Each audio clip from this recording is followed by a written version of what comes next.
keluarga tidak melihat Gus Dur menjadi lebih mulia karena ada gelar pahlawan nasional, karena selama ini kami selalu, menganggap yang paling penting itu adalah bagaimana Gus Dur berada di hati rakyat, gitu. Pahlawan di hati rakyat itu, yang jadi tujuan utama kami karena itu menunjukkan, apa namanya, khidmah beliau itu memang dirasakan oleh rakyat. Tentu saja, perjuangan Gus Dur sebetulnya, bukan hanya, politik ya, atau lebih tepatnya gini, politiknya Gus Dur itu adalah politik kerakyatan, begitu, bukan politik kekuasaan. Jadi politiknya Gus Dur adalah politik itu tadi, politik kerakyatan, memastikan semua rakyat mendapatkan, pemenuhan, hak-haknya sebagai warga negara dan sebagai manusia. Kami setiap hari itu melihat Gus Dur itu menemui tamu-tamu dan tidak pernah membedakan tamu-tamunya, begitu. Jadi duta besar bisa aja menunggu bareng-bareng dengan, embok-embok. Nah, sekali-sekalinya beliau marah kepada kami semua, itu sebetulnya justru di rumah sakit di Bangkok, di Oh, Thailand. Waktu itu iya. beliau sedang, mengalami infeksi, beliau memaksa minta pulang ke Indonesia, untuk berada di Indonesia dalam proses pemilu, kayak gitu. Itu satu-satunya yang kami dimarahin, karena kami tidak mengizinkan.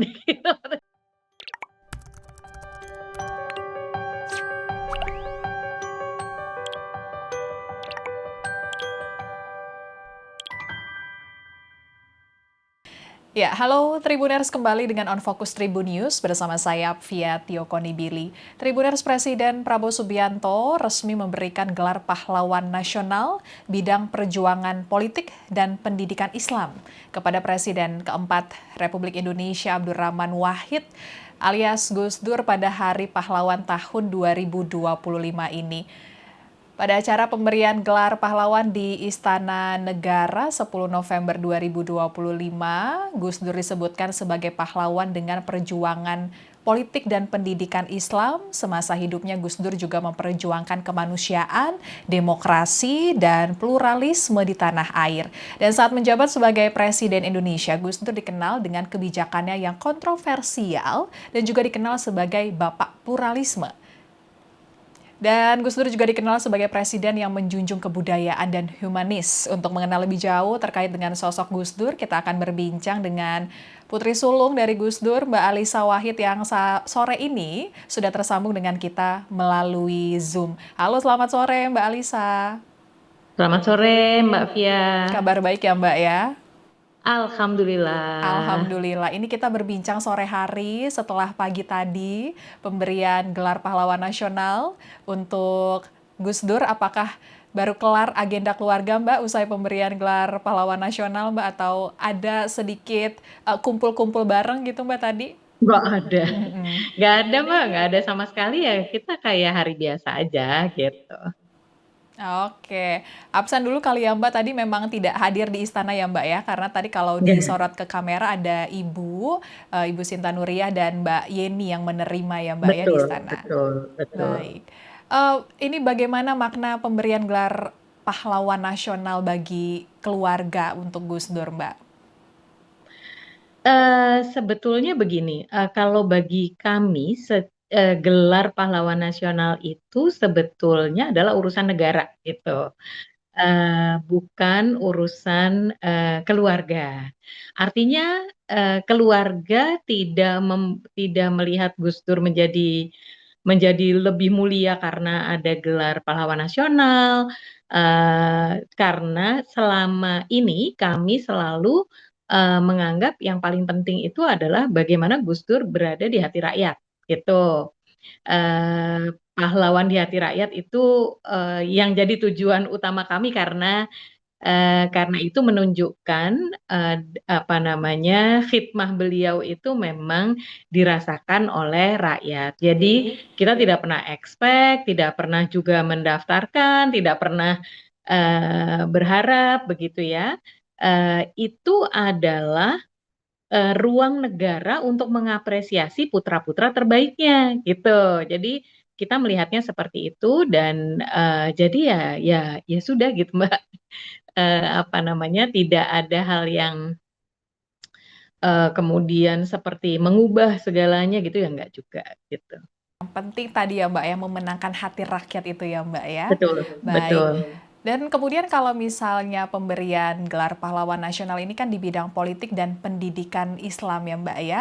Ini Mhm, apakah mhm. gelar ini bagi keluarga menegaskan perjuangan Gus Dur selama ini Mbak?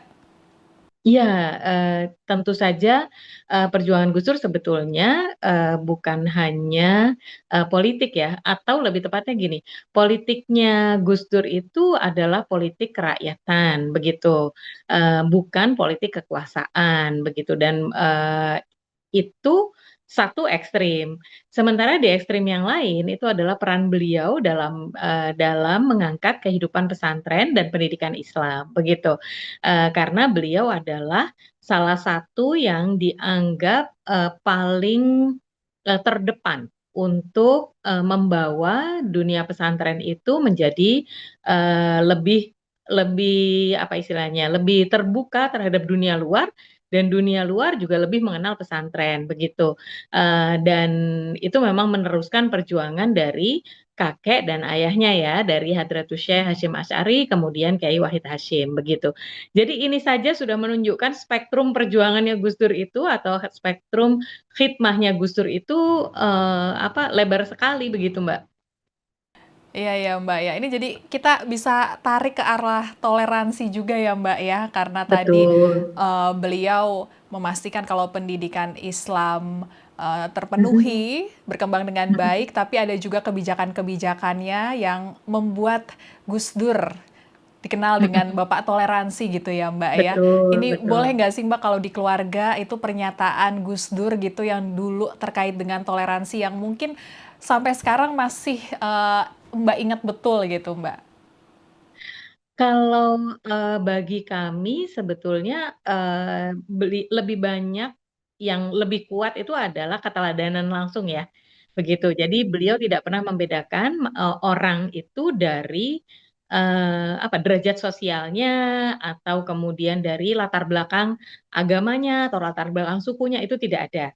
Beliau itu murni, sosok yang, meng me me apa namanya, membuat prinsip-prinsip atau nilai-nilai itu menjadi, cara pandang utamanya. Jadi kacamatanya adalah, nilai-nilai luhur. Karena itu, eee, ketika beliau bicara bahwa ketika kita berbuat baik, tidak akan ada orang mempertanyakan apa agama kita, begitu.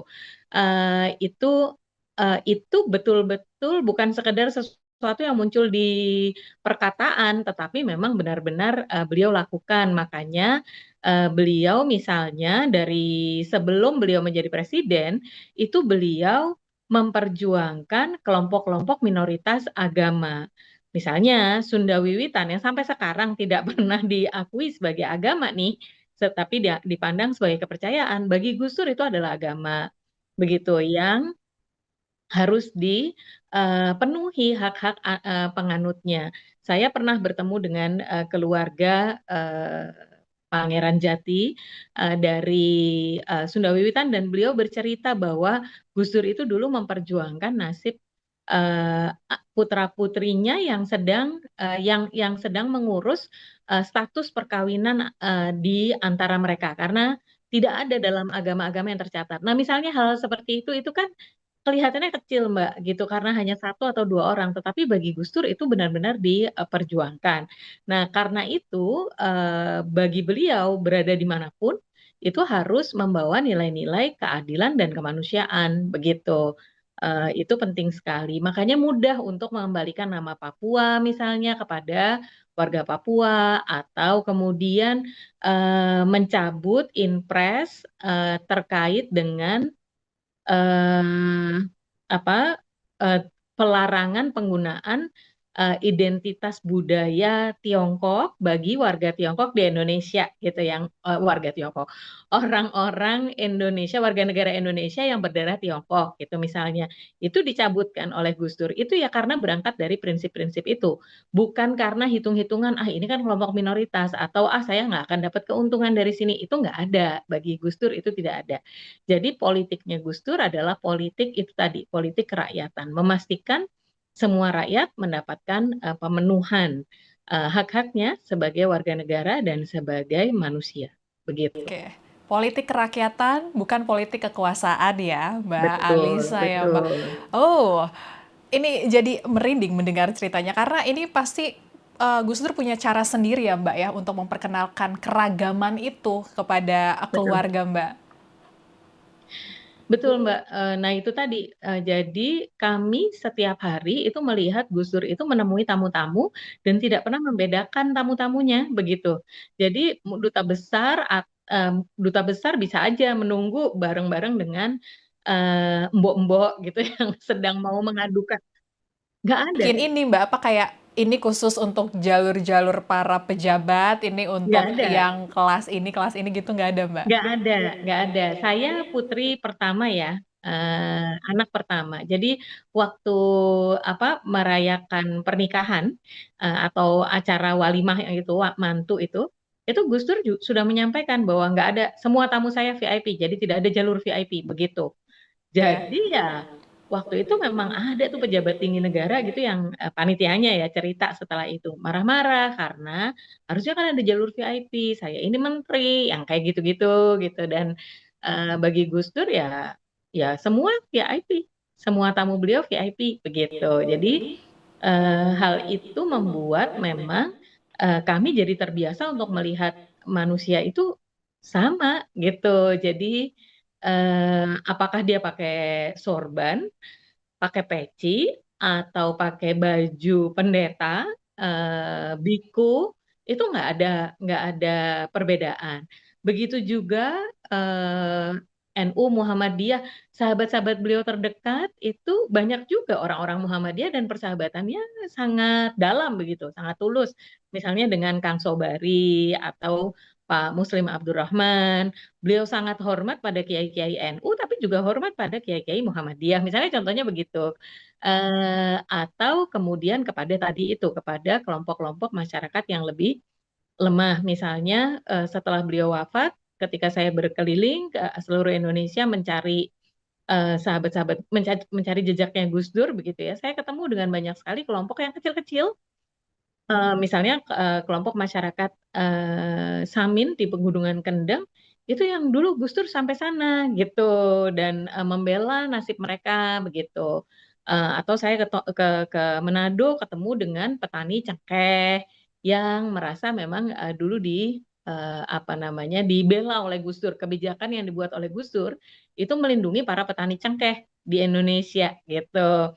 Jadi hati beliau itu memang untuk rakyat, apapun yang dilakukan ya untuk rakyat karena prinsipnya tadi itu kemanusiaan dan keadilan. Kemanusiaan menuntut kesetaraan gitu dan tidak ada penindasan gitu. Jadi ya kalau dulu kasusnya Mbak Inul misalnya, Mbak Inul itu kan dibela oleh Gus Dur gitu karena waktu itu sedang dibully secara sosial gitu lah ya waktu itu gitu. Bukan karena beliau menikmati jogetnya Mbak Inul, nggak bisa lihat, gitu kan.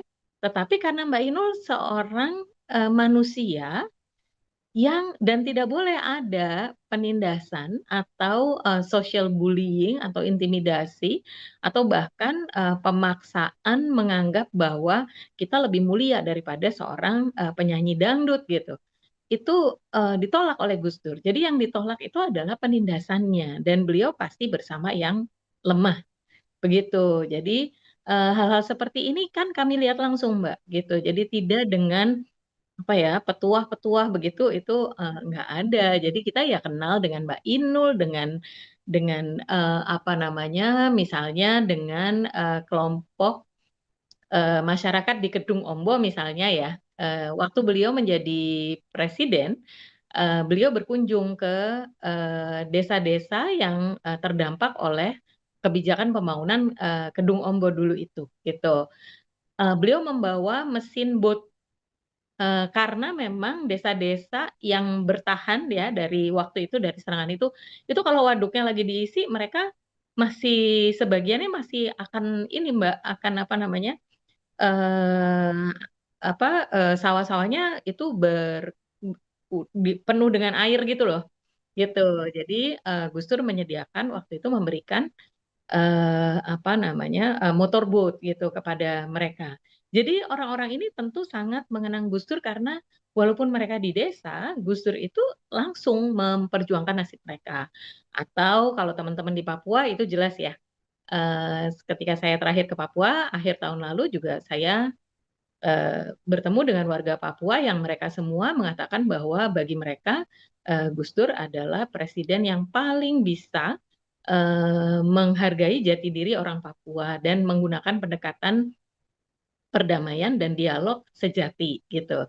Sehingga, memang di masa Gus Dur itu tidak ada, darah orang Papua yang, tumpah karena, apa namanya, karena kontak senjata itu tidak ada dan juga tidak ada, daerah operasi militer tuh nggak ada waktu itu gitu. Mbak, berarti dulu tuh sering diajak, temenin kerja Bapak ya, Mbak, ya? Sejak Gus Dur, mengalami penurunan penglihatan, Mbak, di tahun jadi 94, 95 kan udah mulai berkurang gitu dan, benar-benar hitam, apa, bayang-bayang gitu, itu dari sejak 97. Nah, sejak itu memang kami, pasti gantian ya mengantarkan beliau begitu. Kecil juga sering diajak-ajak, Mbak? Saya sih punya pengalaman yang masih saya barangkali, ingatan paling awal saya sebagai Mhm, manusia, mhm. itu waktu saya mungkin usianya masih 4 tahunan gitu, Mbak. Mmm. Berdua dengan beliau dari Jombang, naik bis ke Jogja, dan rupanya itu beliau, akan bicara di pertemuan di pengajian, di pertemuan kiai-kiai gitu. Jadi, saya dibawa, ya udah cuman berdua aja gitu, terus selama beliau ceramah saya di kolongnya podium itu, gitu. Ya karena masih umur 4 tahun kan ya gitu, tapi itu ternyata ada loh di ini saya gitu, di apa namanya, ingatan saya dan kayaknya itu ingatan paling awal deh, yang sebelum itu kayak saya nggak terlalu inget ya, Oke. Mbak, itu. Jadi mau emang dari heeh, kecil ya, gitu. Mbak mau kepo juga dong, Mbak. Ini kan, Gus Dur orangnya juga agak-agak humoris gitu ya, Mbak, ya. Kalau lagi Mhm, marahin anak-anaknya, itu pendekatannya seperti apa, Mbak? Karena kalau misalnya kita ngikutin era zaman sekarang ya, Mbak, ya, ini kan kadang terbagi heeh 2 ya, Mbak, ya. Ini era heeh. pakai marah-marah atau pakai kelembutan gitu, Mbak? Gus Dur tuh nggak pernah marahin kita, Mbak. Gurnya Saya gimana, sama Mbak? sekali nggak pernah dimarahin gitu.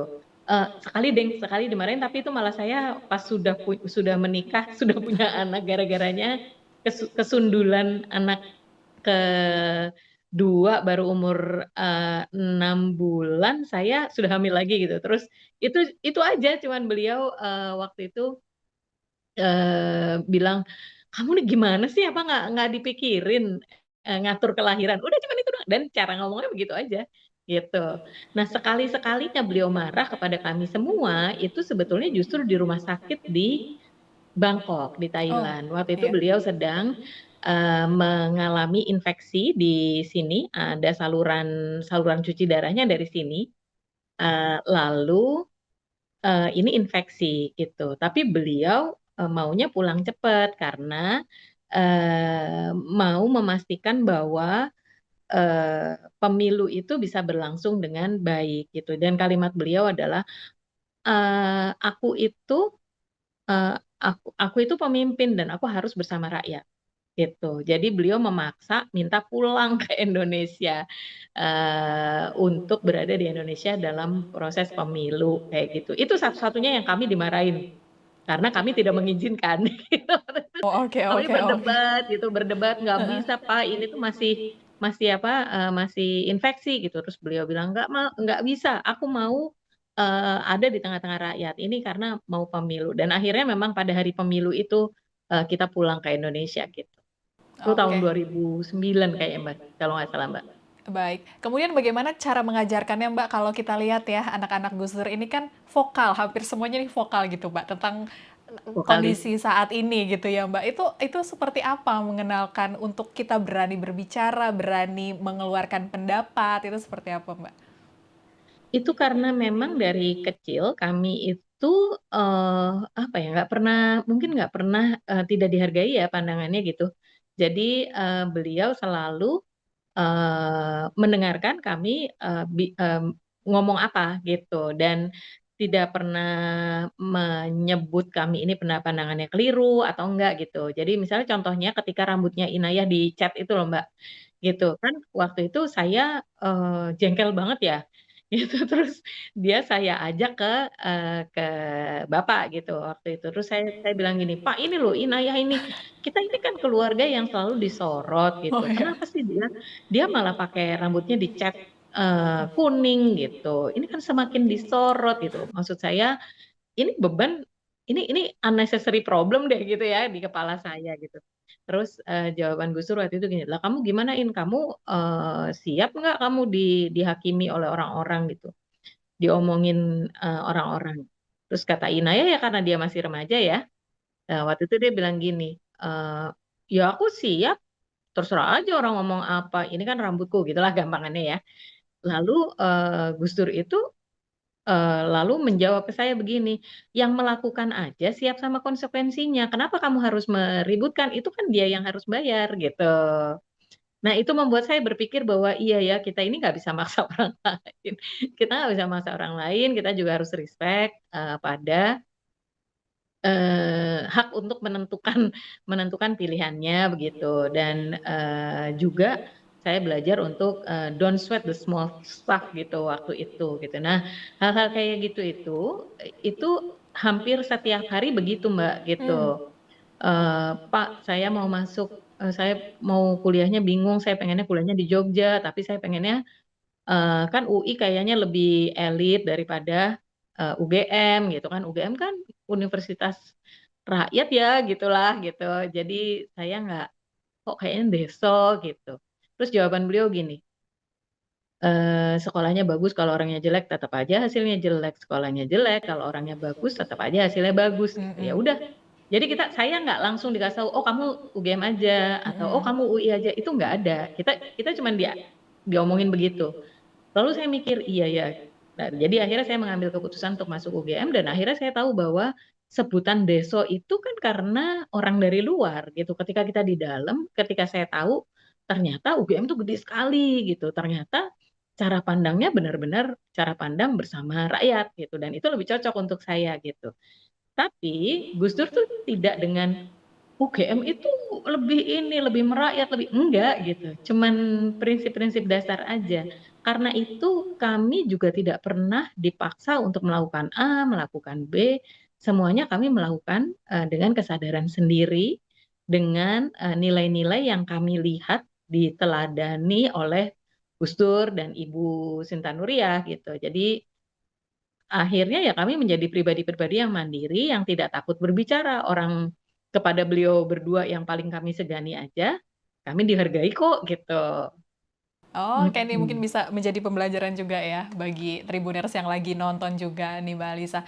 Mbak, kemudian ini terkait dengan gelar pahlawan nasional ini kan sempat diajukan beberapa kali ya Mbak ya sebelum akhirnya di Mhm. 2025 ini diberikan. Ini pandangannya seperti apakah Mbak? Apakah menurut Mbak karena ada dampak politik juga di sebelumnya atau seperti apa Mbak?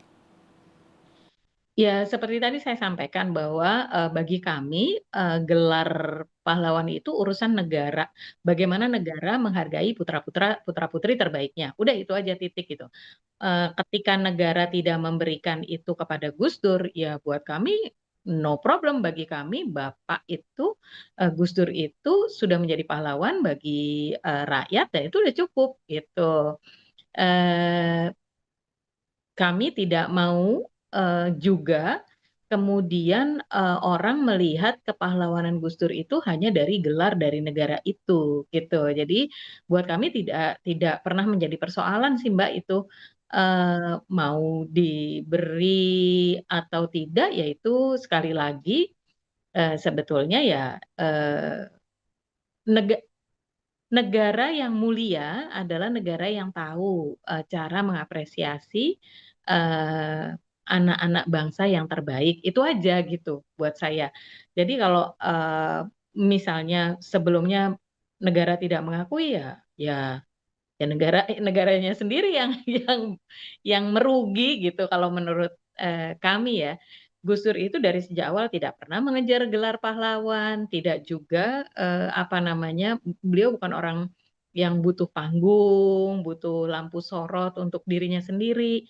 Banyak orang tidak setuju pada pandangan-pandangan Gus Dur, tapi tidak ada yang bisa, menuduh Gus Dur itu, menggunakan posisi-posisinya untuk kepentingan pribadi itu tidak ada gitu, kan nggak ada sama sekali ya tuh, apa namanya, pandangan-pandangan seperti itu tidak ada gitu.